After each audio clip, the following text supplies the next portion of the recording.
Le langage secret de l'âme. Comment Carl Jung révèle le sens caché de votre histoire. Script documentaire narratif, durée, 60 minutes, introduction, la question fondamentale. T'es-tu déjà demandé pourquoi cette personne est entrée dans ta vie juste pour partir, ensuite en laissant derrière elle une blessure profonde? Pourquoi as-tu perdu ce travail que tu aimais tant? Pourquoi quelqu'un que tu chérissais est-il parti si tôt? Ou pourquoi portes-tu encore les souvenirs douloureux d'une enfance que tu n'as pas choisi de vivre? Et si je te disais que rien de tout cela n'était une erreur, que chaque douleur, chaque perte, chaque moment difficile que tu as traversé cache un sens profond dissimulé sous la surface de la souffrance? Je ne suis pas ici pour t'offrir des phrases toutes faites ou minimiser ta douleur. Je suis ici pour révéler, à travers la psychologie profonde de Carl Jung, comment tout ce qui s'est produit dans ta vie, aussi difficile que cela ait été, était nécessaire pour te mener exactement là où tu es aujourd'hui. Carl Jung, l'un des plus grands noms de la psychologie moderne, ne croyait pas aux coïncidences. Pour lui, ce que tu nies te domine, ce que tu acceptes transforme. Ce n'est pas qu'une jolie citation, mais une vérité puissante qui peut radicalement changer notre regard sur notre propre histoire. Chaque rencontre, chaque erreur, chaque adieu porte en soi un but inconscient, celui de nous montrer ce que nous ne parvenons pas à voir seuls. Et lorsqu'on finit par voir cette vérité, notre vision de la vie ne sera plus jamais la même. Chapitre 1. L'intelligence cachée de l'inconscient, prépare-toi à un voyage intérieur transformateur. Ensemble, nous allons redonner un sens à ton histoire. Cessez de la voir comme une suite aléatoire de douleurs et de victoires, pour la comprendre comme un tissu complexe et intelligent, tissé par ton inconscient pour t'éveiller, te guérir et te rappeler qui tu es vraiment. Tout dans ta vie a une cause. Rien n'est le fruit du hasard. Cette compréhension peut transformer profondément ta perception et donc ton existence. Car lorsque nous changeons notre façon de regarder nos expériences, nous en changeons aussi l'impact. Jung le savait mieux que quiconque. Il a consacré sa vie à percer les mystères de l'âme humaine et nous a montré qu'il existe une intelligence cachée derrière tout ce qui nous arrive. Tu n'es pas victime du hasard. Tu es le résultat d'une force profonde qui habite en toi. Certaines blessures restent ouvertes parce que nous ne comprenons pas encore pourquoi elles sont apparues. Les traumatismes continuent à faire mal parce que nous n'osons pas interroger le message qu'ils portent. Jung affirmait que les symboles et les archétypes de l'inconscient parlent sans cesse, mais que la plupart d'entre nous ont perdu la capacité d'écouter. Apprenons ensemble à réentendre, non pas avec les oreilles, mais avec l'âme. T'es-tu déjà demandé pourquoi tu répètes certains schémas? Pourquoi tu choisis toujours des personnes qui finissent par te blesser? Pourquoi tu te sabotes au moment même où tu es sur le point d'accomplir quelque chose d'important? Pourquoi il est si difficile de faire confiance? Ce n'est pas le fruit du hasard, mais la manifestation d'une causalité inconsciente qui demande à être comprise. Jung affirmait: tant que vous ne rendez pas l'inconscient conscient, il dirigera votre vie et vous l'appellerez destin. C'est ta chance de briser le cycle. Chapitre 2. Le processus d'individuation. Je ne vais pas t'offrir de réponses faciles, mais de véritables outils pratiques et profonds, enracinés dans la psychologie jungienne, pour que tu puisses toi-même découvrir ces vérités cachées. Oui, grandir fait mal. Confronter nos ombres et reconnaître nos schémas nocifs peut être douloureux. Mais il existe aussi une paix immense quand on comprend que tout ce qui nous est arrivé avait un sens. Nous allons parcourir ensemble le chemin des symboles, des archétypes, de l'inconscient collectif. Nous allons explorer le destin, les rêves et les projections qui nous conduisent sur des chemins répétés jusqu'à ce que nous puissions intégrer ce qui est encore fragmenté en nous. Tu commenceras à récupérer les parties de toi-même perdues en chemin. Tu cesseras de te battre contre le passé et tu commenceras enfin à l'intégrer à ton histoire. Si un jour tu as eu l'impression que ta vie n'avait aucun sens, ou si tu t'es demandé pourquoi les mêmes problèmes se répètent, c'est le moment de découvrir quelque chose que beaucoup ignorent. Ton âme t'a toujours guidé, même lorsque tout semblait perdu. Jung appelait cela le processus d'individuation, le chemin vers la complétude intérieure. Chaque douleur, chaque erreur, chaque relation tumultueuse est une invitation à cette transformation. Chapitre 3. L'ombre et l'intégration. L'un des concepts les plus puissants de Jung est celui de l'ombre, cette partie de nous que nous préférons cacher, que nous projetons sur les autres, que nous refusons d'accepter en nous-mêmes. Jung affirmait que ce n'est qu'en reconnaissant nos ombres que nous pouvons commencer à les intégrer, et c'est là que le vrai changement commence. Souvent, ce qui ressemble à une tragédie est en réalité une invitation à regarder à l'intérieur de soi. Lorsqu'une relation se termine, lorsqu'un rêve s'écroule, lorsqu'un emploi est perdu, la vie essaie de te dire « Arrête-toi et observe, il y a quelque chose que tu refuses de voir. Fais une pause maintenant, ferme les yeux et réponds avec sincérité. Quelle partie de toi refuses-tu d'accepter ?» Jung disait « Ce qui ne devient pas conscient revient sous forme de destin. » Ce n'est pas une métaphore, mais un avertissement puissant. Chaque fois que tu revis une situation douloureuse, c'est qu'une part de toi essaie d'émerger. Ton inconscient ne se soucie pas des apparences ni des conventions. Il ne désire qu'une chose, que tu deviennes entier. Pense maintenant à un moment qui t'a profondément blessé. Peut être une perte, une trahison, un choix que tu changerais aujourd'hui. Regarde cette expérience sous un autre angle. Qu'est-ce qu'elle t'a obligé à développer? De la résilience, du courage, de l'autonomie. Parfois, la douleur est le seul moyen qu'a l'âme d'ouvrir nos yeux. Chapitre 4. La logique de l'inconscient. L'inconscient suit une logique qui lui est propre. Il ne cherche pas ton bonheur superficiel, mais ta complétude. Et pour cela, il faut affronter à la fois la lumière et l'ombre. Jung appelait ce processus l'individuation, le chemin pour intégrer toutes les parts de l'être.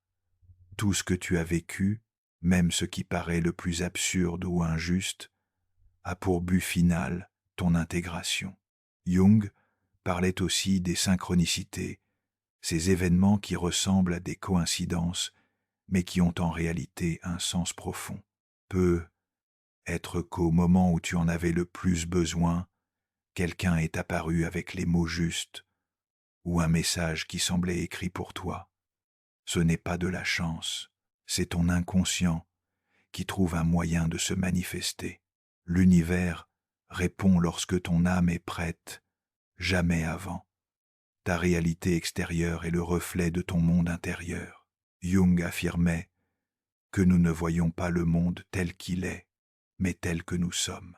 Si les mêmes conflits relationnels, les mêmes pertes ou les mêmes dilemmes se répètent, c'est qu'une part de toi a encore besoin d'être intégrée. Il ne s'agit pas d'être condamné à un cycle éternel, mais d'accepter l'appel à l'éveil. Chapitre 5. Retrouver l'enfant intérieur. Jung nous encourageait à revisiter notre enfance, non pour raviver la douleur, mais pour retrouver ce qui a été perdu. L'authenticité, la spontanéité, le contact avec notre essence. Rappelle-toi une scène de ton enfance qui t'émeut encore, peu importe qu'elle ait été joyeuse ou douloureuse.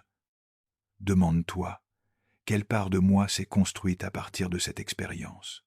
Ce simple acte d'introspection peut révéler bien plus que des années de fuite ou de faux-semblants. Car changer, ce n'est pas oublier le passé, mais lui redonner un sens. Lorsque tu comprends la logique profonde des événements, tu cesses de lutter contre la vie et tu commences à couler avec elle. Rien n'est dû au hasard. Tu es ici parce que ton âme est déjà prête à voir, à ressentir et à comprendre. Et lorsque cela se produit, tout change.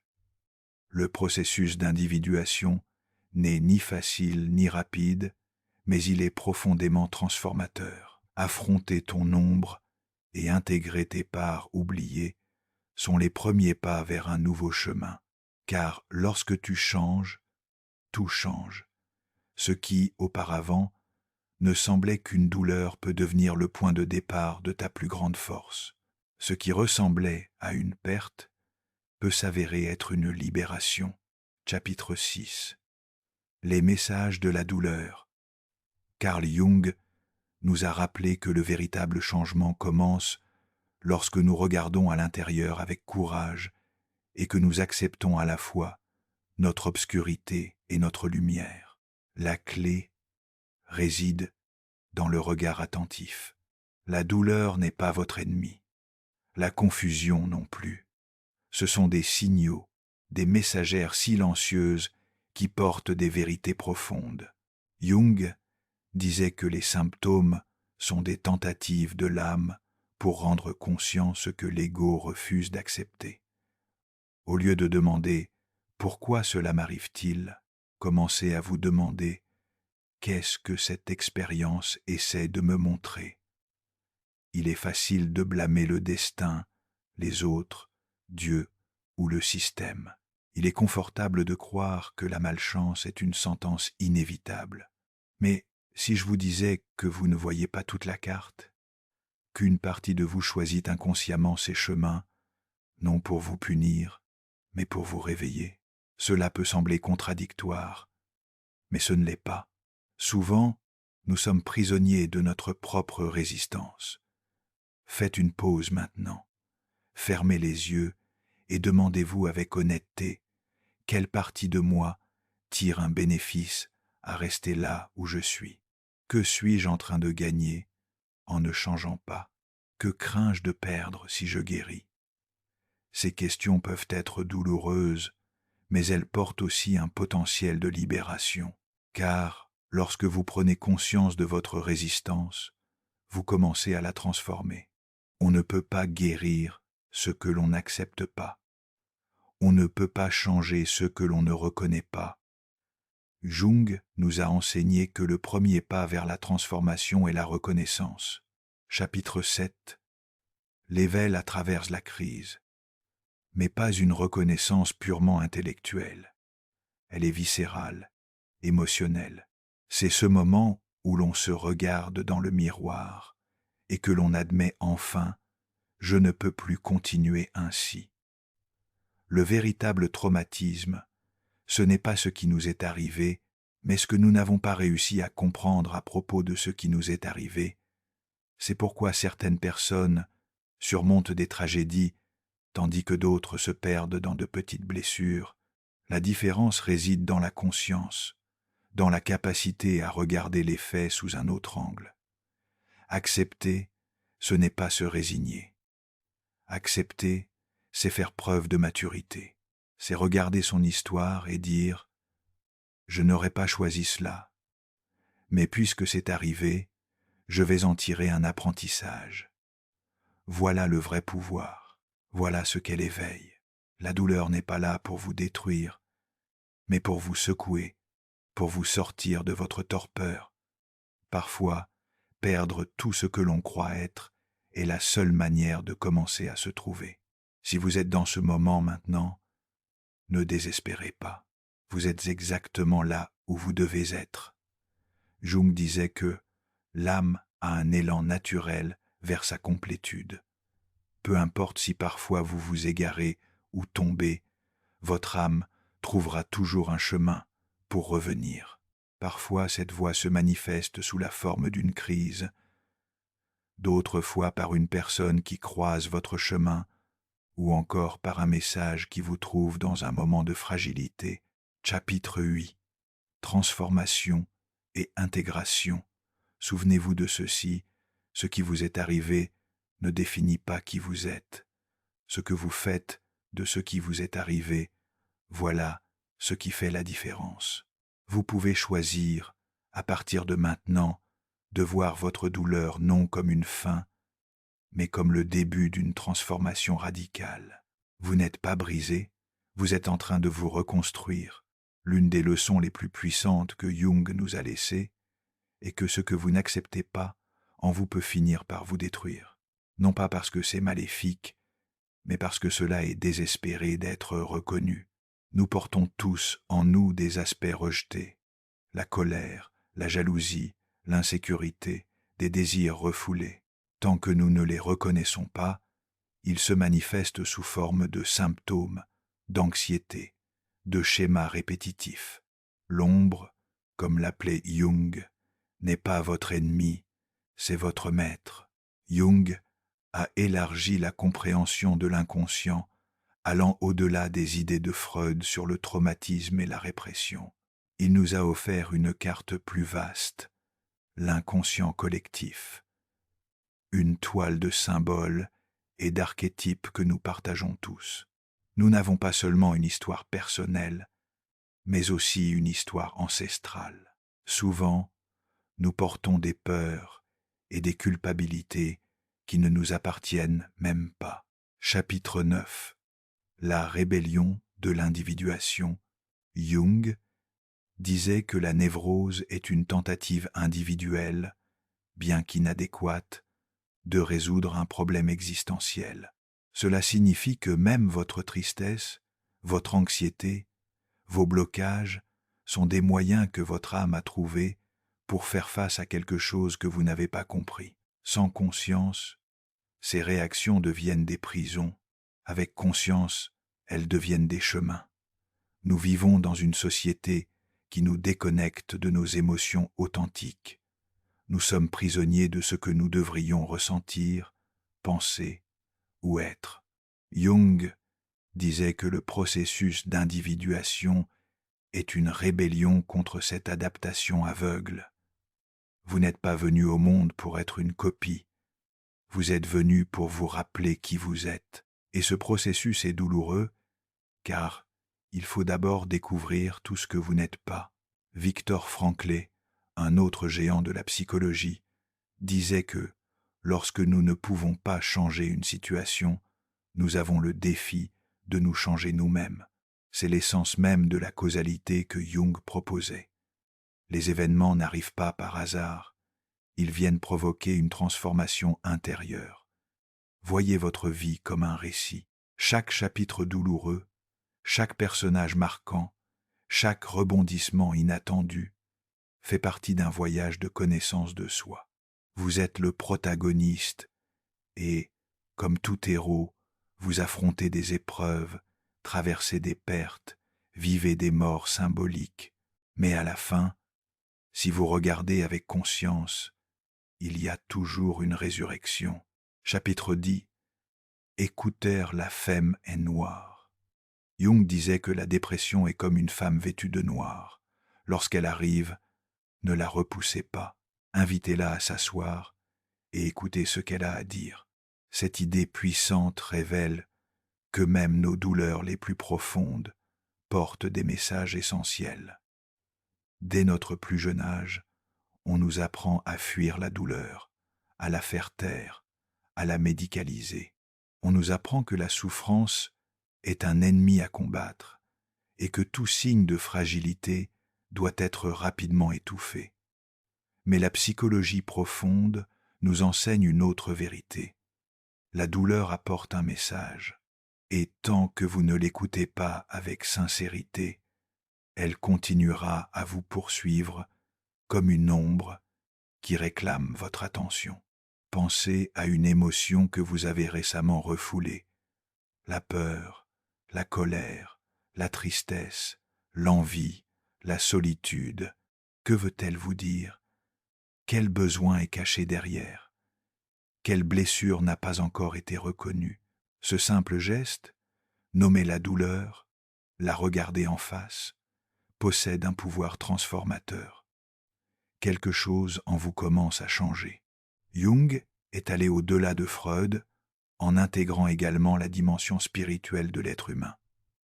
Pour lui, comprendre les mécanismes du comportement ne suffisait pas. Il fallait explorer l'âme. Chapitre 11. Retrouver le soi. Nous ne sommes pas uniquement biologie ou pulsion. Nous sommes mythes, symboles, énergie en quête d'intégration. L'homme moderne a perdu le sens de l'existence, car il s'est déconnecté de lui-même. Il a perdu le contact avec le soi, le noyau central et sage qui oriente notre parcours. Comment retrouver ce lien? Ce n'est pas en allant plus vite, ni en accumulant plus de conquêtes. C'est à travers le silence, l'introspection, l'art, le symbole, le rêve, la méditation. Arrêtez-vous un instant et demandez-vous: quelle partie de moi suis-je en train d'ignorer? Quel talent ai-je caché par peur de ne pas être accepté? Quelle vérité ai-je étouffée pour m'adapter? Votre âme n'est pas venue au monde pour se conformer, mais pour s'éveiller. Et souvent, cet éveil commence par une crise. Pensez aux personnes qui vous ont le plus blessé. Maintenant, regardez-les comme des miroirs, non pas pour justifier leurs actions, mais pour comprendre ce qu'elles vous ont révélé sur vous-même. Quelle partie de vous a été activée dans cette relation? Quel apprentissage se cachait derrière la douleur? Jung disait que ce qui nous dérange le plus chez les autres est souvent une projection de quelque chose de non résolu en nous, non pas parce que nous sommes coupables, mais parce que nous ne sommes pas encore complets. Chapitre 12. La résistance et l'acceptation. Nous cherchons à refermer le cercle, à intégrer lumière et ombre, à donner un sens même à ce qui nous a brisés. Le chemin de Jung n'est pas celui de la positivité superficielle, c'est celui de la vérité profonde. Et la vérité, parfois, fait mal, mais elle libère aussi. Celui qui ose la regarder en face ne sera plus jamais le même. Ce à quoi tu résistes persiste. Quand tu résistes à la tristesse, elle se transforme en dépression.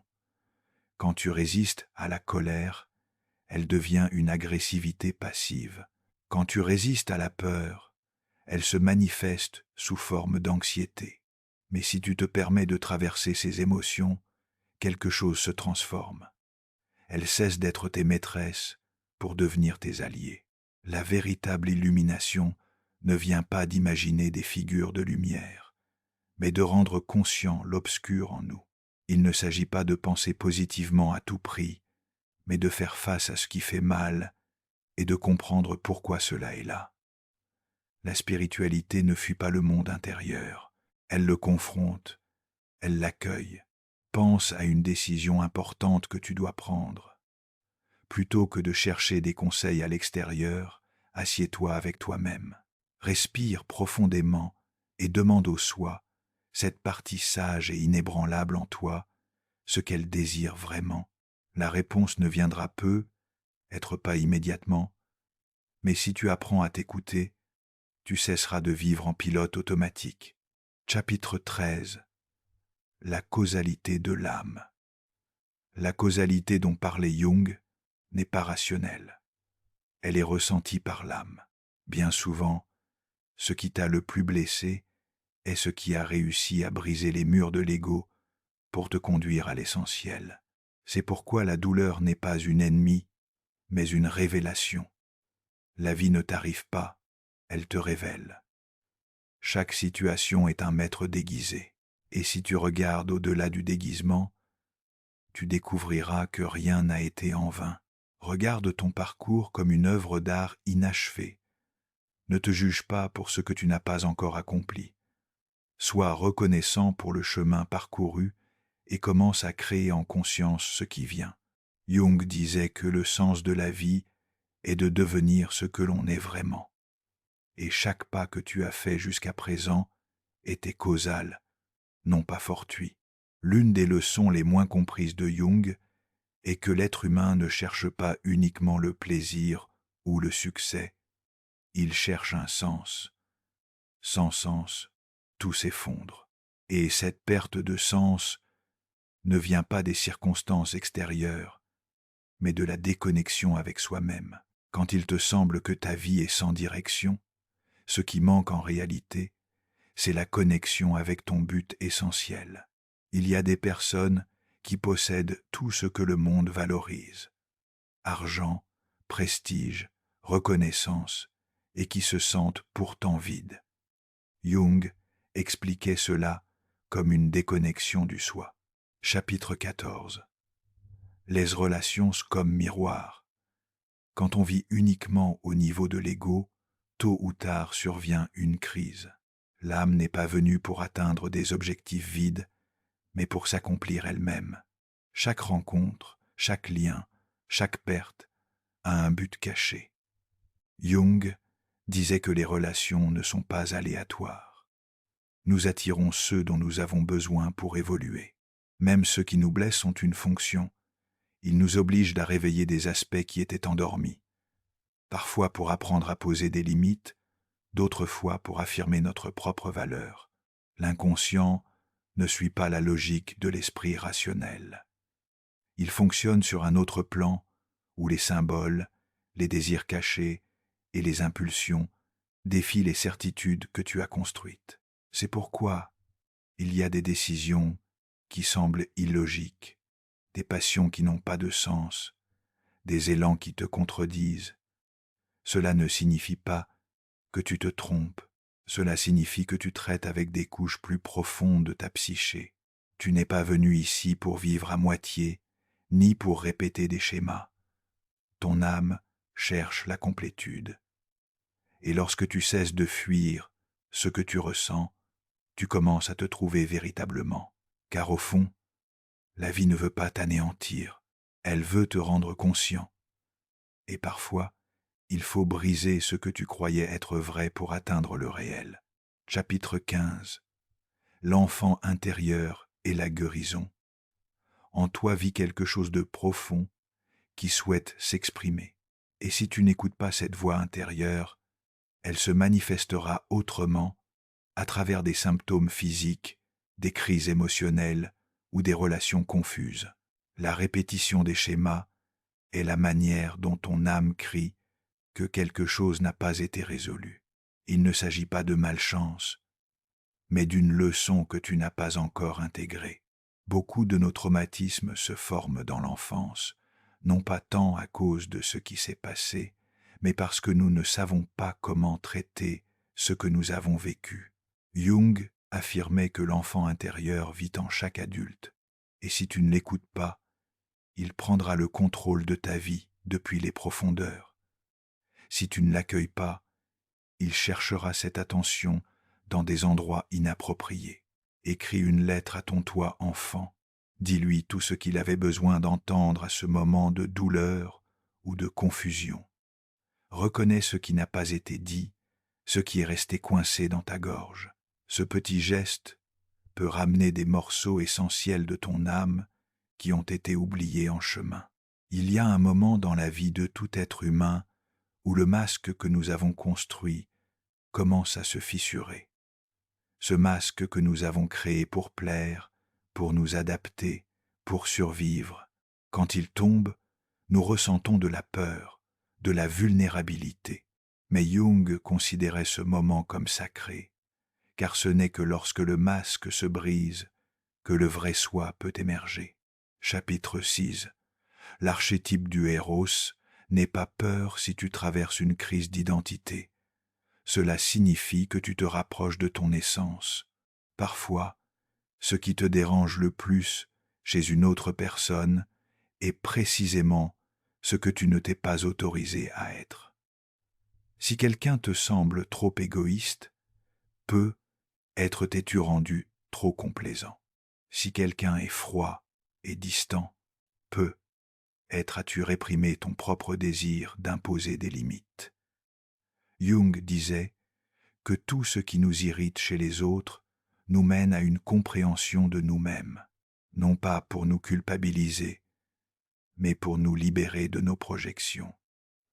En toi vit l'archétype du héros, cette partie qui, même avec peur, ose avancer, qui, bien qu'elle soit tombée 1000 fois, continue de se relever. Jung voyait le héros comme une force instinctive d'évolution. Chaque fois que tu fais face à tes peurs, tu actives cette énergie ancestrale. Et lorsque tu choisis d'avancer, même si tes jambes tremblent, tu fais exactement ce que tu es venu faire, grandir. L'ego cherche des certitudes, mais l'âme cherche l'expansion. L'ego veut le contrôle, tandis que l'âme désire la vérité. Quand la vie te pousse hors de ta zone de confort, ce n'est pas pour te détruire, mais pour te ramener à toi-même. Le confort endort souvent notre puissance, mais l'inconfort est le signe que quelque chose en toi est en train de naître. Chapitre 17. Le chaos comme transformation. D'abord le chaos, ensuite la confusion, et enfin l'intégration. Personne ne peut sauter ces étapes. Si tu traverses le chaos, tu n'échoues pas, tu es en train de te façonner, et ce processus, bien que douloureux, est l'antichambre de ta transformation. Jung disait que la souffrance perd son pouvoir lorsqu'elle acquiert un sens. Quand tu regardes ton histoire et que tu y trouves un but, une révélation, alors tu cesses d'être victime pour devenir le créateur de ton chemin. Le sens ne se trouve pas à l'extérieur, mais à l'intérieur, construit avec conscience, acceptation et amour. Ton inconscient a toujours œuvré en ta faveur, même lorsque tu ne le comprenais pas. Chaque rêve, chaque intuition, chaque émotion dérangeante est là pour te montrer ce que tu n'as pas encore vu. Quand tu apprends à les écouter, tout se transforme. La vie cesse d'être une succession de hasards pour devenir une carte symbolique. Les moments où tout semble perdre son sens sont souvent les plus fertiles. C'est alors que la métamorphose commence à se former. Comme le disait Jung, il n'y a pas de naissance de la conscience sans douleur, non pas parce que la douleur est nécessaire, mais parce qu'elle est souvent le seul langage que l'âme trouve pour te faire t'arrêter et regarder. Chapitre 18. La conscience et l'intégrité. Tu n'es pas tes pensées, tu n'es pas tes émotions, tu n'es pas ce qui t'est arrivé, tu es la conscience qui observe tout cela. Et cette conscience, lorsqu'elle se renforce, te permet d'agir à partir de l'âme et non de la blessure. Jung ne souhaitait pas que nous soyons parfaits, mais intègres, et l'intégrité naît lorsque nous cessons de nous juger et commençons à nous intégrer. Dire « je ne sais pas qui je suis » n'est pas une faiblesse, mais une étape fondamentale de la quête. Tu ne pourrais jamais te reconnaître sans te poser cette question. Jung a enseigné que le soi, ton noyau essentiel, a toujours été là, attendant que tu reviennes. La vraie question n'est pas « qui suis-je ?», mais « quelle part de moi ai-je oublié ?» Les relations qui t'ont marqué, même celles qui t'ont blessé, ont toutes eu une fonction dans ton évolution. Elles ont révélé des aspects cachés, ont forcé des prises de conscience, ont brisé des illusions nécessaires. Regarde maintenant tes échecs sous un autre angle. Qu'ont-ils développé en toi? Quelles forces cachées ont-ils révélées? Souvent, nos plus grandes capacités émergent de nos moments les plus difficiles. Conclusion. L'éveil a déjà commencé. La vie peut parfois sembler confuse, remplie de douleurs inexplicables, mais rien de ce que tu as vécu n'a été en vain. Chaque perte, chaque erreur, chaque souffrance a en réalité été un appel de ton âme, une invitation à te réveiller, à te reconnecter à ce que tu es profondément et à commencer ton chemin de guérison et de transformation.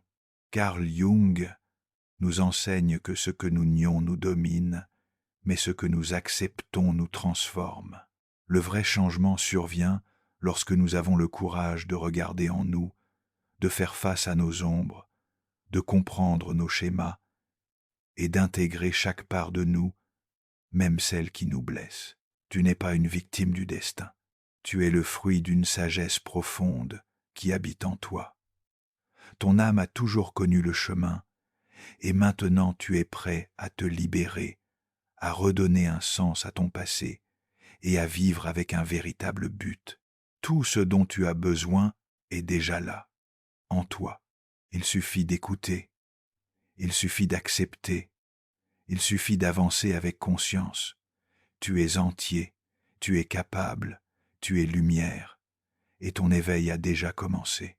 L'âme ne connaît pas les coïncidences. Si ce message est arrivé à toi aujourd'hui, c'est que tu étais prêt à l'entendre.